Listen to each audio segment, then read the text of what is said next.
Hi hello it's ഐബഡി പുതിയ വീഡിയോയിലേക്ക് എല്ലാവർക്കും സ്വാഗതം. അപ്പോൾ നമ്മുടെ ഇന്നത്തെ പരിപാടി എന്ന് പറഞ്ഞാൽ പുതിയ 2 ചേസ് എടുത്തുകൊണ്ട് നമ്മൾ പാലക്കാട് ബോഡി കെട്ടാൻ പോവുകയാണ്. കൊല്ലത്തെ അശോകലൈൻ്റെ ഷോറൂമിൽ നിന്നാണ് നമ്മൾ 14 പേര് 2 ചേസ് ഇറക്കിയത്. 2 ചേസ് ഇറക്കിയത് റോളക്സ് ആണ്. അപ്പോൾ റോളക്സിനോടൊപ്പം ഞാൻ മുമ്പ് ഒരു വീഡിയോ ചെയ്തിട്ടുണ്ട്. കഴിഞ്ഞ വർഷം തമിഴ്നാട് നിന്ന് അരുണാചൽ പ്രദേശ് പോണ ഒരു വീഡിയോ ചെയ്തായിരുന്നു. അതും ഒരു ഫസ്റ്റ് ട്രിപ്പായിരുന്നു ആ വണ്ടിയുടേത്. ആ ഒരു വീഡിയോ ചെയ്ത് 1 വർഷം കഴിയുമ്പോൾ ഇന്നിപ്പോൾ റോളക്സ് നിൽക്കുന്ന 6ാമത്തെ വണ്ടിയിലാണ്. 6ാമത്തെ വണ്ടിയുടെ ചേസ് എടുത്തുകൊണ്ടാണ് നമ്മൾ പാലക്കാട് പോകുന്നത്. ഇപ്പോൾ ഇന്ന് എൻ്റെ കൂടെ ഉള്ളത് വിഷ്ണു ആണ്, റോളക്സിൻ്റെ ഓണറാണ്. അപ്പോൾ നമ്മൾ രണ്ടുപേരും കൂടെയാണ് ഇന്ന് പാലക്കാടോട്ട് പോകുന്നത്. വിഷ്ണു, എന്തൊക്കെയുണ്ട് വിശേഷങ്ങൾ? ബോഡി കെട്ടാനായിട്ട് പാലക്കാട് പോയിക്കൊണ്ടിരിക്കുമ്പോൾ എന്താണ് ഇപ്പോൾ മനസ്സിലുള്ള ഒരു ഫീലിംഗ്? ഈ ഒരു 6 വണ്ടിയിലോട്ട് എത്തി, എങ്ങനെയുണ്ട് വണ്ടി പ്രസ്ഥാനം? എങ്ങനെയുണ്ട്? ഹാപ്പിയാണോ? കുഴപ്പമില്ല, നമ്മുടെ കാര്യങ്ങൾ നടന്നു പോകും. എന്നാലും കുറെ ബുദ്ധിമുട്ടുകളുണ്ട്, ഇല്ലെന്നല്ല, അതെല്ലാം നമ്മൾ തരണം ചെയ്യണം എന്തായാലും. അതെ, പ്രശ്നങ്ങൾ ഉണ്ടായിട്ടുണ്ട്. പല പ്രശ്നങ്ങളും ലൈനിൽ ഓടുമ്പോൾ തന്നെ പല പ്രശ്നങ്ങൾ ഉണ്ടായിട്ടുണ്ട്. ലോഡിന്റെ കാര്യത്തിൽ പ്രശ്നമുണ്ട്, വണ്ടി നമുക്ക് ഹാൾട്ട് ആവാറുണ്ട്. അതെല്ലാം നമ്മളത് എന്താ പറയുന്നത്, അന്നേരത്തെ ആ ഒരു സ്റ്റേജ് കഴിഞ്ഞ് മുന്നോട്ടെത്തും എന്നുള്ളൊരു വിശ്വാസമാണ് ഇതുവരെ കൊണ്ടെത്തിച്ചത്. അങ്ങനെ മുന്നോട്ടെത്തിയപ്പോൾ നമ്മൾ 6ാമത്തെ വണ്ടിയിലാണ്. ഈ 6 വണ്ടി നമ്മൾ എടുത്തിരിക്കുന്ന ലൈലാൻഡ് ആണ്. അതെ. അത് എന്താണ് ലൈലാൻഡ് മാത്രമായിട്ട് എടുക്കാനുള്ള കാരണം എന്തെങ്കിലും ഉണ്ടോ? എനിക്ക് ലൈലാൻഡിനോടാണ് ഏറ്റവും കൂടുതൽ ഇഷ്ടം. നമ്മള് എന്ന് വെച്ചാൽ പഠിക്കുന്ന സമയം തൊട്ടേ കേൾക്കുന്ന ഒരു വലിയൊരു പേരാണ് അശോക ലൈലാൻഡ്.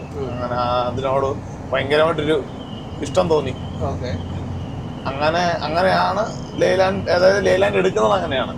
ഭാരത് ബെൻസിന്റെ വണ്ടി കുഴപ്പമൊന്നുമില്ല, നല്ല വണ്ടിയൊക്കെ തന്നെയാണ്. നമുക്ക് ചില കാര്യങ്ങൾ നോക്കുമ്പോൾ, എനിക്ക് കമ്പയർ ചെയ്ത് നോക്കുമ്പോൾ എനിക്ക് ഇച്ചിരി ബെറ്റർ എന്ന് തോന്നുന്നത് അശോക ലൈലാൻഡാണ്. എന്തൊക്കെ കാരണങ്ങളാണ്? ഒന്ന്, എനിക്ക് മെയിൻ്റനൻസ് കോസ്റ്റിനോട്, കാരണം അതിനകത്ത് AMC ആണ്. AMC ഉണ്ടെങ്കിൽ അത് ഓക്കെയാണ്. ഭാരത് ബെൻസ് AMC ഉണ്ടെങ്കിൽ ഓക്കെയാണ്. 1 ലക്ഷം രൂപ ആവും. 1 ലക്ഷം കിലോമീറ്റർ 1 ലക്ഷം രൂപ വെച്ച് നമ്മൾ ഇതാക്കണം.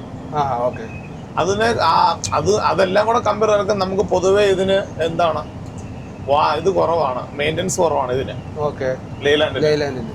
പിന്നെ നമുക്ക് പാർട്സിന്റെ അവൈലബിലിറ്റിയും നമുക്ക് ഇതിന്റെ സർവീസിനായാലും വലിയ ബുദ്ധിമുട്ടുള്ളതൊന്നുമില്ല. ഓൾ ഇന്ത്യ സർവീസ് എല്ലായിടത്തും അവൈലബിൾ ആണ്. ഓൾ ഇന്ത്യ സർവീസ് എല്ലായിടത്തും അവൈലബിൾ ആണ്.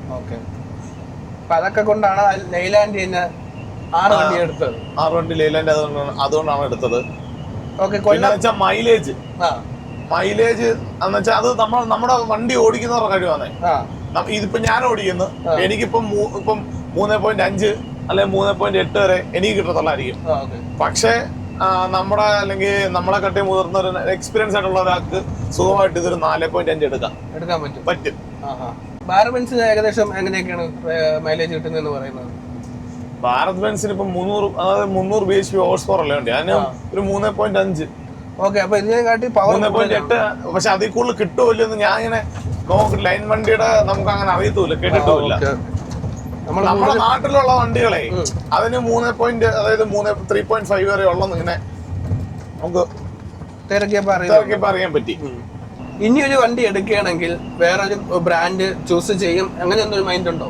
ഇപ്പൊ ഭാരത് ബെൻസ് ഓടിച്ച് ശീലമുള്ളവർക്ക് തിരിച്ചായിരിക്കാം അല്ലേ? മേ ബി ആയിരിക്കാം. ലൈലാൻഡിലോട്ട് വരാനായിട്ടായിരിക്കും പാട്. അതെ. വണ്ടി നല്ല കംഫർട്ടാണെന്ന് ഞാൻ പറഞ്ഞു കേട്ടിട്ടുണ്ട്. നമ്മുടെ ഒരുപാട് സുഹൃത്തുക്കൾക്ക് ഉണ്ട്, ഭാരത് ബെൻസ് ഉണ്ട്, എല്ലാവരും പറഞ്ഞു കേട്ടിട്ടുണ്ട് ഭാരത് ബെൻസ് നല്ലതാണ്. ഇതാണ് മുമ്പ് ഭാരത് ബെൻസിന്റെ എഞ്ചിനായിരുന്നു, ഇപ്പൊ കുമിൻസ് എഞ്ചിനാണ്, ടാറ്റയുടെ എഞ്ചിനാണെന്നൊക്കെ പറയുന്നത്. അതെ. അതെന്തെങ്കിലും ഈ എഞ്ചിൻ വ്യത്യാസമുള്ളത് കൊണ്ട് എന്തെങ്കിലും പോരായ്മ ഉണ്ടോ ഇപ്പൊ നിലവിൽ? അല്ല, 320 ഹോഴ്സ് പവർ തന്നെയാണ്. പക്ഷെ ടാറ്റയുടെ ക്യുമിൻസ് ആണ് മേഡ് ചെയ്ത് കൊടുക്കുന്നതും. ഇപ്പൊ ഭാരത് ബെൻസിന്റെ അവര് പറയുന്ന അവരുടെ രീതിയിലാണ് അത് ക്യുമിൻസ് മേഡ് ചെയ്തേക്കുന്നതാണ് പറയുന്നത്. നമുക്ക് അതിനെ കുറിച്ച് എനിക്ക് അത്ര വ്യക്തമായിട്ടുള്ള കാര്യം അറിയത്തില്ല. അവരുടെ കമ്പനിയുടെ ഇതല്ലേ. നമ്മുടെ ലൈലാൻഡ് എഞ്ചിൻ അത് ഹിനോയുടെ എഞ്ചിനാണ്. ഹിനോ വർഷങ്ങളായിട്ട് എന്ന് വെച്ചാൽ ലൈലാൻഡ് ഹിനോ എഞ്ചിനാണ് യൂസ് ചെയ്യുന്നത്. നമ്മുടെ BS2, BS3, BS4, BS6 എല്ലാം ഹിനോ എഞ്ചിനാണ്. പിന്നെ നമുക്ക് ലൈലാൻഡിനകത്ത് വലിയൊരു നമുക്ക് എടുത്ത് പ്രശ്നം ഉണ്ടായ ഒരു 4 സിലിണ്ടർ എഞ്ചിനാണ്, നെപ്റ്റ്യൂൺ എഞ്ചിൻ. ഞങ്ങള് ഇപ്പൊ അതിന് എങ്ങനെയാ പറയുന്നത് എനിക്കറിയത്തില്ല. അതായത് ഞാൻ വർക്ക് ചെയ്യുന്ന സമയത്ത് നമ്മുടെ ചേട്ടനുണ്ട്, അവരൊക്കെ പറഞ്ഞത് നെപ്റ്റ്യൂൺ എഞ്ചിൻ എന്നാണ് അതിന് പറഞ്ഞത്. നെപ്റ്റ്യൂൺ എഞ്ചിൻ അത് ഇച്ചിരി പ്രശ്നമാണ്. അപ്പോൾ ഫസ്റ്റ് സ്റ്റെപ്പാണ് നമ്മുടെ വണ്ടി എടുക്കുക എന്നുള്ളത്, ചെയ്സ് ഇറക്കുക എന്നുള്ളത്. രണ്ടാമത്തെ സ്റ്റെപ്പാണ് ചെയ്സ് ബോഡി കെട്ടുക എന്നുള്ളത്. ബോഡി പല ടൈപ്പിലുണ്ട്. നമ്മുടെ ആവശ്യം അനുസരിച്ച് നമ്മൾ അത് ചെയ്തെടുക്കണം. അപ്പോൾ പല സ്ഥലത്തും തമിഴ്നാട്ടിലും കേരളത്തിലുമായിട്ട് പല പേരിൽ ബോഡി ചെയ്യുന്നുണ്ട്. അപ്പോൾ നമ്മൾ ഏതൊക്കെ ബോഡി ചൂസ് ചെയ്തു, ഏതൊക്കെ ബോഡി നമ്മൾ അടിച്ചു, ഇപ്പൊ നിലവിൽ ഏത് ബോഡിയാണ് അടിക്കാൻ? നമ്മൾ 2 ബോഡിയാണ് അടിച്ചിട്ടുള്ളത്. ഒന്ന് കിങ്സ്റ്റണും നമ്മുടെ കഞ്ചിക്കോട്. കഞ്ചിക്കോട് എന്ന് പറയുന്നത് തമിഴ്നാടാണ്. അല്ല, അതാ ഇവിടെ നമ്മുടെ പാലക്കാട് കഞ്ചിക്കോട്. കിങ്സ്റ്റണും അത് കഴിഞ്ഞ് നമ്മള് ഇവിടുന്ന് നമ്മുടെ തേങ്കുറിശ്ശിന് PCM അടിച്ചത്. അപ്പം PCM നമ്മളിപ്പോ 5 വണ്ടി അടിച്ചിട്ടുണ്ട്. കിങ്സ്റ്റൺ ഒരു വണ്ടി അടിച്ചിട്ടുണ്ട്. അപ്പം എനിക്ക് വന്നത് രണ്ടും കുഴപ്പമില്ല, ചെയ്തതിനകത്ത് വലിയ പ്രശ്നങ്ങളൊന്നുമില്ല. പക്ഷെ നെഗറ്റീവുകൾ ഓരോരുത്തർ ഓരോ കാര്യങ്ങൾ പറയുന്നുണ്ട്. എന്തൊക്കെയാണ്? അത് വന്നിച്ച വണ്ടിയുടെ ഈ ഇതടിക്കത്തില്ല, വെള്ളടിക്കുന്നതും മറ്റു കാര്യങ്ങളൊക്കെ ആയിട്ട് ഒരുപാട് ഒരു നെഗറ്റീവ് ഞാനിങ്ങനെ കണ്ടിട്ടുണ്ട്. പല വീഡിയോക്കകത്തും ഞാൻ കേട്ടിട്ടുണ്ട്. വേറെ ഏതൊക്കെ ബോഡി? പിന്നെ വേറെ ബോഡികൾ എന്ന് പറഞ്ഞാൽ നമുക്ക് പക്ഷെ ഇതുവരെ കുഴപ്പമില്ല കേട്ടോ. ഇതുവരെ കുഴപ്പമൊന്നുമില്ല. നമുക്ക് നമ്മുടെ 2 വണ്ടികളും ഇപ്പം ആദ്യത്തെ 2 വണ്ടികൾ നമ്മൾ 1 ലക്ഷം കിലോമീറ്റർ ആയി. ഇതുവരെ ബോഡിക്കൊന്നും അങ്ങനെ വലിയ പ്രശ്നങ്ങളൊന്നും ഇതുവരെ വന്നിട്ടില്ല. പലരും തമിഴ്നാട്ടിൽ കൊണ്ടുപോയാണ് ബോഡി അടിക്കുന്നത്.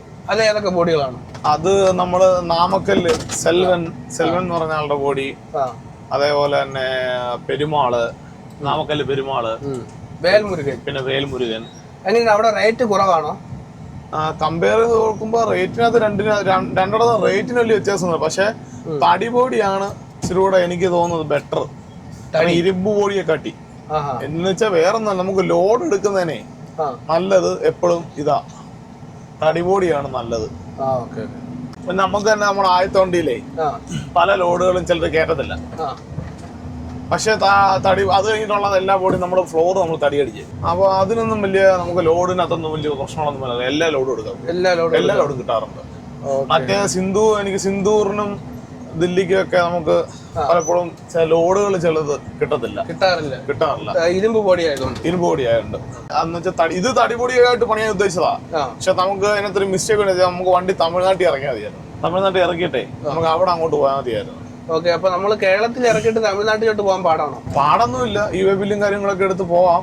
പക്ഷെ നമ്മളോട് 2-3 പേര് സംശയങ്ങൾ പറഞ്ഞു. സംശയങ്ങൾ പറഞ്ഞാൽ ഒന്ന് ഇവര് വഴിയിൽ വെച്ച് പിടിച്ചാൽ എന്തെങ്കിലും പ്രശ്നം, നമ്പർ പ്ലേറ്റ് ഇല്ല, ടെമ്പററി നമ്പർ, അതൊക്കെ ഒരു ഇഷ്യൂ ആയിട്ട് പലരും പറഞ്ഞു. അപ്പൊ അങ്ങനെ പറഞ്ഞപ്പം പിന്നെ നമ്മൾ വീണ്ടും തീരുമാനം ഒന്നും മാറ്റി. അടുത്ത വണ്ടി എന്തായാലും നമ്മൾ ഇറക്കുന്ന 2 വണ്ടി എന്തായാലും ഇവിടെ ചെയ്യുന്നത് തമിഴ്നാട്ടിൽ ചെയ്യാൻ. അത് നമ്മൾ നാമക്കല്ല് ഇറക്കിയിട്ട് നാമക്കല്ലൂന്ന് വണ്ടിയായിട്ട് ബോഡി വർക്ക്ഷോപ്പ് തന്നെ. ഞാൻ ആദ്യമായിട്ടാണ് ഒരു ചെയ്സ് ഓട്ടിക്കുന്നത്. ഒരുപാട് സന്തോഷമുണ്ട്. ഒരു വല്ലാത്ത അനുഭവമാണല്ലേ, ഒരു സന്തോഷമാണ്. നമ്മളൊരു സുഹൃത്തായാലും ഞാനായാലും ഇപ്പം ആരായാലും ഒരു ചെയ്സ് ഇറക്കിയിട്ട് അത് ഓട്ടിച്ച് ബോഡി കിട്ടാൻ കൊണ്ടുപോകുന്ന ആ ഒരു ഫീലിങ്, അതൊരു പ്രത്യേക സന്തോഷമാണ്. എന്തായാലും എനിക്കൊരു ഭാഗ്യം കിട്ടി. ഇന്നലെ നീ ഓട്ടിച്ചപ്പോഴേ, അല്ല ഇപ്പോഴായാലും ഓട്ടിച്ചിട്ടുണ്ടെങ്കിൽ ഞാൻ ശ്രദ്ധിച്ചതേ, ചെരുപ്പിടാതെയാണ് ഓട്ടിക്കുന്നത്. ചെരുപ്പ് മാറ്റി വെച്ചിട്ട് ഓട്ടിക്കുന്നത്. അതിന്റെ കാര്യം എന്തോ? അത് സാധാരണ ചെരുപ്പിട്ട് ഓട്ടിച്ച് ശീലിക്കണം എന്നെല്ലാരും പറയാറുണ്ട്. ആക്സിലറേറ്റിംഗ് ക്ലച്ചിന്റെയും ബ്രേക്കിന്റെയും സ്പന്ദനം എവിടെ അറിയണം? വിരൽത്തുമ്പിൽ അറിയണം. അതായത് ഓരോ സ്പന്ദനം വിരൽത്തുമ്പിലാണ്. മനസ്സിലായി. സ്പന്ദനം നമ്മൾ ചവിട്ടുന്ന സ്പന്ദനം അറിയണം, ചിക് ചിക് കേൾക്കണം അല്ലേ? നമ്മുടെ മാരാ ടീമിനെയും റോളക്സ് ടീമിനെയും കൂടെ ഒരുമിച്ച് ഒരു ട്രിപ്പ് പോകണമെന്ന് എനിക്കൊരു ആഗ്രഹമുണ്ട്. ഒരു അടിപൊളി യാത്ര, അടിച്ചു പൊളിച്ച് പോകാൻ. നമുക്ക് ഉണ്ണിയണ്ണ കേട്ടൊരു ദിവസം പോകണം. ഉണ്ണിയണ്ണ മാരാരെയും എല്ലാവരും കൂടെ ഒരു ട്രിപ്പ് പോകണം എന്ന് എനിക്കൊരു ആഗ്രഹമുണ്ട്. റോളക്സിനും ഉണ്ട്, അമ്പൂനും ഉണ്ട്. അമ്പൂനോട് നൽകാൻ പറയാറുണ്ട് ഒരുമിച്ച് പോകണം. നമുക്ക് എന്തായാലും ഉടനെ അതൊരു ചെയ്യാം, അതൊരു വീഡിയോ ചെയ്യാം, ഒരുമിച്ച് പോണ യാത്ര. നിങ്ങൾക്ക് എന്താണ് പറയാനുള്ളത് ഈ ഫീൽഡിനെ കുറിച്ച്? എനിക്ക് ഒരുപാട് ആഗ്രഹമുണ്ട് ഈ ഫീൽഡിലോട്ട് ഇറങ്ങണമെന്ന്. പക്ഷേ അതിനുള്ള ഒരു സമയം ആയില്ല എന്നിപ്പോ തോന്നുന്നു. കുറച്ചും കൂടെ കഴിയുമ്പോഴത്തേക്കും ഒരു ചേസ് എടുക്കണം, ഒന്ന് ബോഡി കെട്ടണം, ഇത് കണക്ക് കൊണ്ട് നടക്കണം എന്നൊക്കെ ഒരു ആഗ്രഹമുണ്ട്. വളരെ നല്ല ഉത്തരം. അപ്പൊ നമ്മളിപ്പോ പാലക്കാട് എത്തി. പാലക്കാട് നല്ല ചൂടാണ്, ഒരു രക്ഷയില്ലാത്ത ചൂടാണ്. കാരണം കേരളത്തില് ഏത് ഭാഗത്തിനെ കാട്ടി കൂടുതൽ ചൂട് പാലക്കാടെന്നാ പറയുന്നത് അല്ലേ? ഇപ്പൊ നിലവിൽ ഇവിടെ 33 ഡിഗ്രി ഒക്കെയാണ് കാണിച്ചിരിക്കുന്നത്. നമുക്കിപ്പോ വലിയ എഫക്ട് അറിയത്തില്ല. ഒരു വണ്ടി അങ്ങോട്ട് ഇട്ടിട്ട് നമ്മൾ ഇറങ്ങുമല്ലോ ആ സമയത്ത്. അപ്പൊ നമ്മളിപ്പോ എ സിക്കകത്താണ് ഇരിക്കുന്നത്. എ സിക്കകത്ത് നിന്നിട്ട് പോലും ചെറിയ വെയിലിന്റെ ഒരു എഫക്റ്റ് അടിക്കുന്നുണ്ട്. എന്നിരുന്നാലും നമുക്കൊരു ബുദ്ധിമുട്ടില്ല. പക്ഷെ ഇത് വണ്ടിയിൽ നിന്ന് ഇറങ്ങുമ്പോഴാണ് കൂടുതൽ ആ ചൂടിന്റെ കാഠിന്യം അറിയാൻ പോകുന്നത്. എന്തായാലും നമ്മൾ പാലക്കാട് ഇനി ബോഡി വർക്ക്ഷോപ്പിലോട്ട് കയറി വണ്ടി ചെയ്സ് കൊടുത്ത ശേഷം നമ്മൾ പാലക്കാട് ഒന്ന് കറങ്ങാനായിട്ട് പോകുന്നുണ്ട്.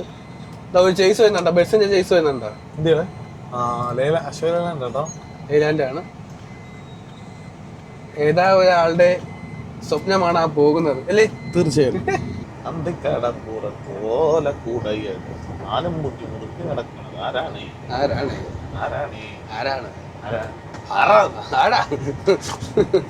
തെങ്കുറിശ്ശിയിലോട്ടാണ് പോണത്.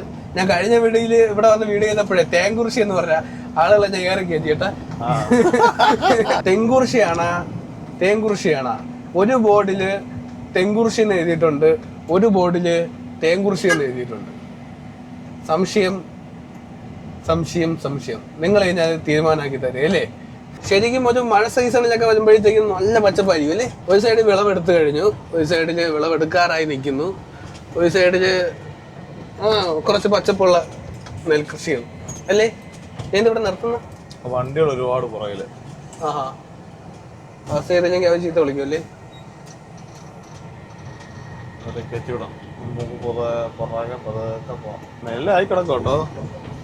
വിളവെടുക്കാറായി കിടക്കും. സമയം ഏകദേശം രാവിലെ ഒരു 10 മണി 10:30 ആവാറായപ്പോഴത്തേക്ക് നമ്മൾ പാലക്കാടുള്ള തെങ്കുറിശ്ശിയിലുള്ള PCM ഓട്ടോമോട്ടീവിൽ എത്തിയിട്ടാണ്. ബോഡി വർക്ക്ഷോപ്പിൽ എത്തിയിട്ടുണ്ട്. നമ്മളിനി വണ്ടി അകത്ത് കയറ്റുന്നു, നമ്മുടെ വർക്ക് എന്തൊക്കെയാണെന്ന് പറഞ്ഞു കൊടുക്കുന്നു, കുറച്ച് കാര്യങ്ങളൊക്കെ സംസാരിക്കാനുണ്ട്, അതൊക്കെ സംസാരിച്ച് വർക്കിൻ്റെ സംബന്ധമായിട്ട് കാര്യങ്ങളൊക്കെ പറഞ്ഞു കൊടുത്തിട്ട് നമ്മളിവിടെ തിരിച്ചിറങ്ങും. അപ്പോൾ നമ്മുടെ 2 വണ്ടിയും വർക്ക്ഷോപ്പിൽ എത്തിച്ചിട്ടുണ്ട്, ബോഡി കെട്ടാനായിട്ട് എത്തിച്ചിട്ടുണ്ട്. അപ്പോൾ ഉടനെ തന്നെ പണി തുടങ്ങുമെന്നാണ് പറഞ്ഞേക്കുന്നത്. നമ്മൾ ഏത് രീതിയിലാണ് ബോഡി കെട്ടാൻ പോകുന്നത്? എന്തൊക്കെ വർക്ക് ഇത് ചെയ്യുന്നുണ്ട്? ഇനി നമ്മൾ ബാക്ക് 3.5 അടി ഹൈറ്റ്, 2 അടി ഹൈറ്റ് ഹൈടെക്, പിന്നെ തടി ഫ്ലോറ് നമ്മൾ തടിയാണ് ചെയ്യുന്നത്. ഓക്കെ. പിന്നെ ബാക്ക് ഡോറിൽ നമുക്ക് ഡബിൾ ഹുക്ക് വെക്കണം പറഞ്ഞിട്ടുണ്ട് പിടുത്തം വരാൻ. പിന്നെന്ന് പറഞ്ഞാല് നമുക്കൊരു കിച്ചൺ ബോക്സ്, ഒരു വാട്ടർ ക്യാൻ വെക്കാനുള്ളത്, പിന്നെ അപ്പുറ സൈഡ് നമ്മൾ ആട് ബ്ലൂവിനോട് ചേർന്ന് തന്നെ നമുക്കൊരു ടാങ്ക് അടിക്കണം. ആ ഒരു ടാങ്ക്. പിന്നെ അങ്ങേയറ്റത്ത് നമുക്ക് വലിയൊരു ബോക്സ് അടിക്കണം. കാരണം നമ്മൾ അവർക്ക് അരി, സാധനങ്ങൾ, ജാക്കി അങ്ങനെയുള്ള സാധനങ്ങൾ വെക്കാനായിട്ട് അങ്ങേയറ്റത്ത് തരും. അങ്ങനെ 3 ബോക്സ്, ഒരു വാട്ടർ ക്യാൻ ഒക്കെ നമ്മൾ ഈ നമ്മുടെ സ്റ്റെപ്പിൻ്റെ കാരിയർ അത് അപ്പുറത്തോട്ടാക്കും, അപ്പുറ സൈഡിലോട്ടാക്കും. പിന്നെ നമുക്ക് ഡീസൽ ടാങ്ക് ഇച്ചിരൂടെ പഴയതിനെക്കാട്ടി പുതിയൊരു രൂപകൽപ്പനയിൽ പണിയണം. കാരണം കുത്തി തുറന്ന് ഡീസൽ എടുത്തോണ്ട് പോയി, ഇന്നലെ കൊണ്ടുപോയി. നമ്മുടെ വണ്ടിയാണോ? ഇന്നലെ നമ്മുടെ ഒരു വണ്ടി ഡീസൽ വീണ്ടും പൊട്ടിച്ച് കുറഞ്ഞത് ഡീസൽ കൊണ്ടുപോയി. ഇതിനിപ്പോ എന്ത് ചെയ്യാൻ പറ്റും?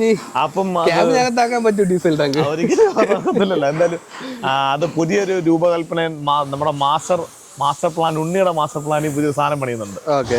അപ്പൊ അത് നോക്കാം. ആ രീതിയിൽ നമുക്ക് ഡീസൽ ടാങ്ക് പണി നോക്കാം. ഇനി കൊണ്ടുപോകില്ല. ഉണ്ണിയണ്ണം വരുന്നുണ്ട്. അപ്പൊ ഉണ്ണിയണ്ണം പറയുന്ന രീതി എന്റെ ഡീസൽ ടാങ്ക് പണിയണമെന്ന് പറഞ്ഞേക്കുന്നത്. ഓക്കെ. അപ്പൊ ഈ രീതി സാധാരണ നോർമലായിട്ട് ചെയ്യുന്ന പരിപാടിയുള്ളൂ, വേറെ എക്സ്ട്രാ ഫിറ്റിംഗ് വേറെ പരിപാടിയൊന്നുമില്ല? എക്സ്ട്രാ ഫിറ്റിംഗ്സ് എന്ന് വെച്ചാൽ നമ്മള് ക്യാബിൻ AC എന്ന് വെച്ചാൽ ഇലക്ട്രിക്കൽ AC ഒക്കെ ഉള്ള എന്റെ സെറ്റപ്പ് രീതി ക്യാബിൻ ആക്കുന്നുണ്ട്. ഓക്കെ. അപ്പൊ നൈറ്റ് ഒക്കെ ഒന്ന് സ്റ്റേ ചെയ്ത് ഉറങ്ങണമെങ്കിൽ ഈസി ആയിരിക്കും, സുഖമായിരിക്കും. അതെ. പട്ടി തൊട്ടിട്ട് സംസാരിച്ച് ചെയ്യാനുള്ള പണികളൊക്കെ പറഞ്ഞു കൊടുത്തിട്ടുണ്ട്. ഇപ്പൊ എത്ര ദിവസം കഴിഞ്ഞ് കിട്ടും വണ്ടി? എണ്ണ ഒരു ഇപ്പം നിലവിലത്തെ സാഹചര്യം യുദ്ധം വിഷയമാണോ നമുക്കിവിടെ? നമ്മൾ പറയുന്ന രീതിയിൽ നമുക്ക് എഫക്റ്റബിൾ ആവുന്നുണ്ട് കേട്ടോ. കാരണം ഓൾറെഡി ഇപ്പൊ ഡീസൽ പലയിടത്തുനിന്നും 5000 രൂപയ്ക്ക് കിട്ടുന്നുള്ളൂ. ആസാമിലൊക്കെ 2 5000 രൂപയ്ക്ക് ഡീസൽ അവർ തന്നുള്ളൂ. പിന്നെന്ന് വെച്ചാല് ഒരു ഇതെന്ന് പറഞ്ഞാൽ നമുക്ക് ഇതില്ലേ, എന്തായാലും പറയാ, ഗ്യാസ് എന്നുവെച്ചാൽ അവരുടെ ഗ്യാസ് ഇല്ലേ, 5 സിലിണ്ടർ ഇവര് നമുക്ക് ഫുഡ് വെക്കാൻ ഉപയോഗിക്കുന്ന ഗ്യാസ് ഇല്ലേ, അത് 2500 ആയി. വില കൂടി. എനിക്ക് തോന്നുന്നതേ ഈ സാഹചര്യം മുതലെടുത്ത് വില കൂട്ടുന്നതാണെന്നാണ് തോന്നുന്നത്. ചിലപ്പോ ഇങ്ങനെ ഒരു പ്രശ്നം കാണില്ലായിരിക്കാം. പക്ഷെ നമ്മുടെ ഇവിടെ കേരളത്തിലെ ഡീസലിന് അങ്ങനെ ഒന്നും കാണിക്കുന്നില്ല, ഇതുവരെ കാണിക്കുന്നില്ല കേട്ടോ. ഇവിടെ അവർക്ക് സാധനങ്ങൾക്ക്, അതായത് നമ്മുടെ മെറ്റീരിയൽസ് ഇല്ലേ, മെറ്റീരിയൽസിന് വില കൂടി. ഇവിടെ ഇപ്പം നമുക്ക് ഇത് ഗ്യാസ് വെള്ളം അടിക്കുന്നതിന്, ഗ്യാസിന് അതിന് വില കൂടിയവർക്ക് അതുപോലെ റാഡ് അപ്പോൾ പണിക്കൂലി കൂടി, അതേപോലെ തന്നെ മെറ്റീരിയൽസിന്റെ വിലയും കൂടി. പിന്നെയെന്ന് വെച്ചാൽ പറയുന്നത് ഇതാണ്, ഇത്രയാണ് വില കൂടിയതിൻ്റെ. അതിൻ്റെ നമ്മൾ നേരത്തെ പറഞ്ഞതിനെക്കാട്ടി ഇച്ചിരി വേരിയേഷൻ ഉണ്ട്. അപ്പോൾ റേറ്റിൽ എന്തായാലും നമ്മുടെ കാര്യങ്ങൾ ഇനി നമുക്ക് ഇനി പെയിന്റിംഗ് ഒക്കെ എങ്ങനെയാണ്? പെയിന്റിങ് നമ്മൾ ഫുൾ വൈറ്റ് ആട്ടാ, ഫുൾ വൈറ്റ് അടിക്കാൻ. നമുക്ക് ഇനി അതിനകത്ത് എന്തെങ്കിലും വ്യത്യാസം വരുത്തണമെന്ന് ഞാനിങ്ങനെ ഒരു വെറൈറ്റി ആയിട്ട് ചെയ്ത് കൂടെ, അതായത് ഒരു കളർ കോഡൊക്കെ കൊടുത്ത്. കളർ കോഡ് കൊടുത്തിട്ട് എന്തോ ചെയ്യാനാ? നിങ്ങൾ 2 ആഴ്ച ഓടിപ്പോയി കാണണം. കറുത്ത കരിവണ്ടില്ലേ, അതുപോലെ ഇരിക്കും. സ്റ്റിക്കറിങ് ഉണ്ടോ? സ്റ്റിക്കറിങ് ചെയ്യണം. എന്താണ് പ്ലാൻ? സ്റ്റിക്കർ എന്ത് പ്ലാനാണ് സ്റ്റിക്കർ ചെയ്യാൻ ഉദ്ദേശിക്കുന്നത്? അന്നേരം സർപ്രൈസ്, സർപ്രൈസ് ആയിട്ടിരിക്കട്ടെ അല്ലേ? ഭയങ്കര നമുക്ക് എന്തായാലും അല്ല, അവര് മറ്റേ പറഞ്ഞതിന്റെ തൊട്ട് ടൂറിസ്റ്റ് വണ്ടികളിലേ അവരിത് കൊണ്ടുവരുന്ന കളർ കോഡ് മാറ്റുന്നില്ലേ, അതും അറിയാണെങ്കിൽ വലിയ സന്തോഷം. അപ്പൊ ഇനി നമുക്ക് ഇനി ഇവിടെ വലിയ റോളില്ല. നമ്മൾ 2 വണ്ടി ഇവിടെ കൊണ്ടെത്തിച്ചു, പണികൾ ചെയ്യാനെല്ലാം പറഞ്ഞു കൊടുത്തു. എന്തൊക്കെ പണി ചെയ്യാനുണ്ടെന്ന് നമ്മൾ കൃത്യമായിട്ട് പറഞ്ഞാൽ 20 ദിവസം, 20 days. ഏകദേശം ഒരു വണ്ടി എടുത്തിട്ട് 1 മാസം സമയം വേണം കുറഞ്ഞത് വണ്ടി ഓടി തുടങ്ങാൻ. അതെ. അപ്പൊ അതിന്റെ EMI കാര്യങ്ങളൊക്കെ നമ്മൾ മുൻകൂട്ടി കരുതി വെച്ചിരിക്കണം. എന്ന് മുതലാണ് EMI തുടങ്ങുന്നത്? നമുക്ക് മെയ് അടുത്ത മാസം മുതൽ. അപ്പോൾ അടുത്ത മാസം മുതൽ EMI തുടങ്ങണം. അതിന് മുമ്പേ വണ്ടി ഓടി EMI അടയ്ക്കാനുള്ള പൈസ എങ്കിലും നമ്മൾ സെറ്റ് ആക്കണം അല്ലേ? അങ്ങനെ ഒരുപാട് കാര്യങ്ങൾ. ഇത് ഓൾറെഡി വണ്ടി വന്നപ്പോഴേ വണ്ടി വന്നു, പക്ഷെ നമുക്ക് കൈ കിട്ടാൻ ഭയങ്കര ലേറ്റ് ആയി. പിന്നെ ഞാൻ പറഞ്ഞേ, ഫസ്റ്റ് നമ്മളിത് തമിഴ്നാട്ടിൽ ബോഡി കെട്ടാനായിരുന്നു പ്ലാനിങ്. അപ്പൊ ആ പ്ലാനിങ് ഒന്ന് ചീറ്റിയപ്പോ വേറെ 2-3 അതിപ്പം പ്ലാനിങ് ചീറ്റിയപ്പോ നമ്മളടുത്ത് അടുത്തൊരു കാൽക്കുലേഷൻ എത്ത ഒരു ശേലം ലേറ്റ് ആയി. നമ്മൾ വിചാരിക്കുന്ന കാര്യങ്ങൾ എന്തായാലും എപ്പോഴും നടക്കണമെന്നില്ലല്ലേ? സത്യം, അത് ഞാൻ മനസ്സിലാക്കിയിരിക്കുന്നു. അതെ, വെരി ഗുഡ്. എന്റെ പ്ലാനിങ്ങേ തെറ്റി. ഇവിടെ നല്ല ചൂടായതുകൊണ്ട് ഇവിടെ കുറച്ച് സെറ്റപ്പുകളൊക്കെ ചെയ്തിട്ടുണ്ട്. അതായത് പൈപ്പ് കണക്ഷൻ കൊടുത്തിട്ട് ഇങ്ങനെ വെള്ളം സ്പ്രേ ചെയ്യുന്നുണ്ട്. അപ്പോൾ കുറച്ച് ചൂടിന്നൊക്കെ കുറച്ച് ശമനം ഉണ്ടാകും. ഇവിടെ പണിക്കാർക്കായാലും മൊത്തം വർക്ക് ചെയ്യാനായിട്ട് കുറച്ചും കൂടെയൊക്കെ കംഫർട്ടബിൾ ആയിരിക്കും. അത് നല്ലൊരു കാര്യമാണ് കേട്ടോ.